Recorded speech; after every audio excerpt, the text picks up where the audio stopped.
To the people of other faiths and traditions, peace be unto you, and upon your families, your communities, and all whom you love.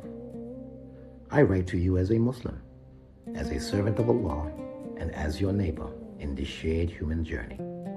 Though we may pray in different languages, gather in different houses of worship, and walk under different religious banners, we breathe the same air, stand under the same sky, and return to the same Creator who fashioned us all.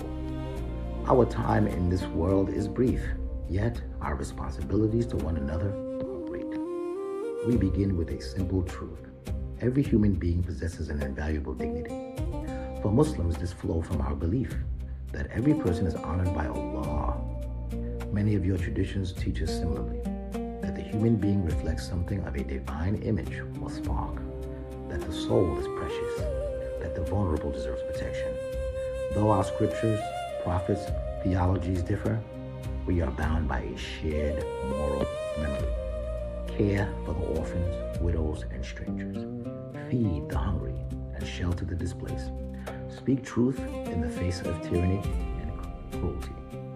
If we cannot yet agree on every doctrine, let us at least agree that the suffering of the innocent is unacceptable, that the silent in the face of injustice is betrayal of a conscious Allah placed within us. Our differences are real and important.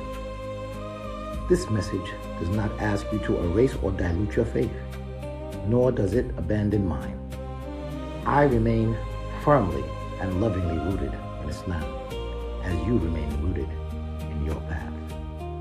But differences does not have to mean hostility.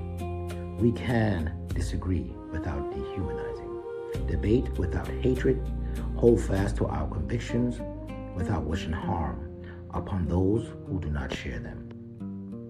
The true test of a tradition is not only what it says about its own followers, but how it teaches them to treat those who are other.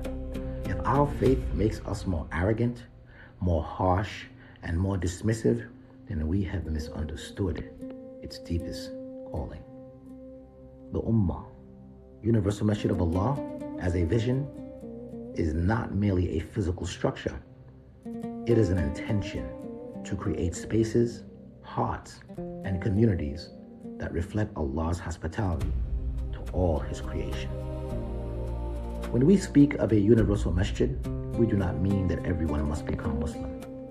Rather, we mean a commitment to honor the sincere seekers of Allah, wherever they may come from.